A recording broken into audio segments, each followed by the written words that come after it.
It's Friday, February 18th, 2022. It's time for Stefanie Drysdale's weekly cybersecurity recap from Prescient. Visit them at Prescient.com. Ms. Stefanie, welcome, my friend. Thank you, Chuck. How are you? I'm warm and you're cold. So I got to say, I'm sorry about that. Don't talk to me about warm. It's 75 degrees out here and sunny. I had a client call this morning and they were sunny and 70 as well. So I know it exists somewhere, but nowhere near here right now in Chicago. Well, it is. That is a little downside to Chicago. On the other hand, it's also an upside because it's just beautiful in the wintertime. It's one of the most beautiful cities on earth, no doubt about it. We're at episode 111. My gosh, we're flying by already in February. So let's get started. Here we go.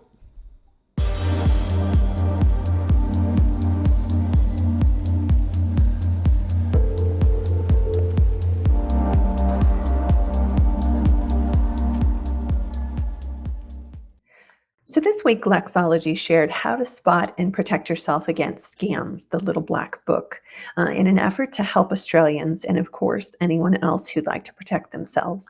The Australian Competition and Consumer Commission, or the ACCC, has produced the Little Black Book of Scams. It lists the most common scams to look out for and how to protect yourself. It lists the top ones to avoid, like dating and romance scams, investment, threatened penalty, unexpected money, prize and lottery, online shopping, classifieds and auction scams, scams targeting computers and mobile devices, identity theft, job and employment scams, charity and medical scams, and business scams. Is that enough for you? Maybe they can add a few more. It details on each how the scams work individually and then how to protect yourself against each one. So I'll be sure to link that article for you below, as well as the download that you can pull from the ACCC site themselves. Lots of talk this week about Missourinet.com story titled Missouri Prosecutor Declines to Charge Reporter for Finding State Website Flaw. So the Cole County Prosecutor's Office in Missouri is not charging a St. Louis Post Dispatch reporter for finding a data glitch that had the ability to put the social security numbers of about 100,000 teachers at risk of seen by the public. So after the incident last October, the newspaper informed the Missouri Department of Elementary and Secondary Education about the data vulnerability involving the agency's teacher certification website. The St. Louis Post Dispatch gave the department time to remove the online details before it published the story about the problem, but Governor Mike Parson threatened criminal prosecution against the newspaper. He said it took multiple steps to discover the flaw and did not have permission to do what was done.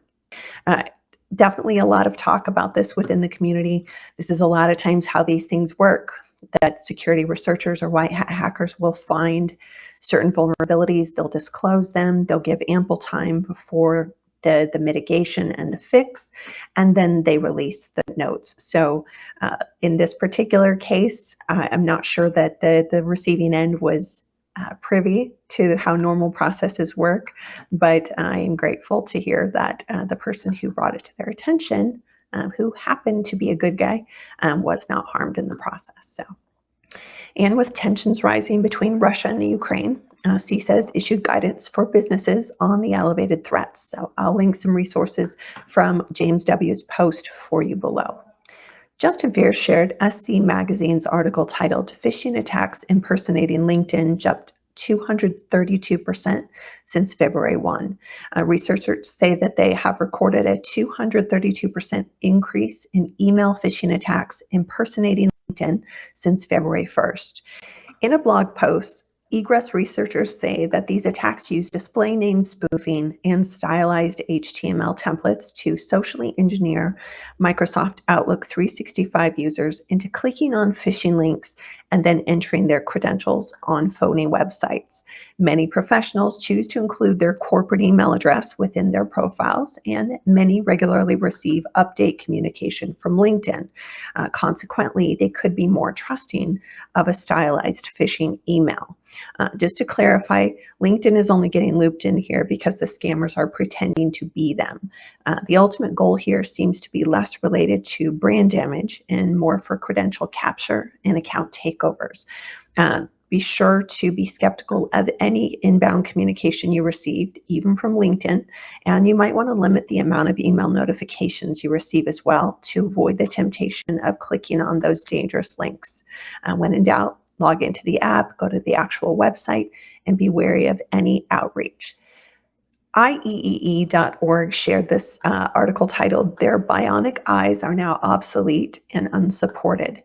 Second Sight left users of its retinal implants left in the dark.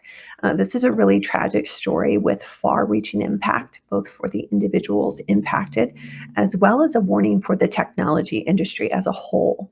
The short version is that around 350 individuals who last year were enjoying these implants that greatly improved their quality of life and enabled them to have vision beyond any natural capability, were promised an upgrade in quality and were suddenly caught unaware by a blackout in usage and no hope for repairs. After the company was impacted by the pandemic and had to lay off most of their staff, the users were left with useless implants that could be painful or expensive to remove. This is just one example of end of life for our technologies that don't really have a good plan for phasing out or for keeping up with security updates. So in a lot of cases, we just worry about our connected doorbell continuing to work. But in these more extreme cases, the impact is much, much worse. Chris Case shared Chainalysis' 2022 crypto crime report with perhaps some surprising statistics for you all that think that crypto is all bad. And it talked about money laundering, crypto theft, and lots of other considerations regarding the cryptocurrency. So be sure to give it a peek. I'll be sure to link it for you. And for any of you dark web pros who are looking for your next adventure, Prescient is looking for dark web analysts to help out and add your own unique superpowers to ours. So I'll be sure to link the description from my head of cyber, Matteo Tomasini, below, and perhaps it will be a good fit for you and you can come join us. And that is what I have for you all this week. I hope everyone is staying warm as Chuck and not as cold as me. And I will look forward to seeing you all next Friday. I think you should have said as hot as Chuck. Just saying.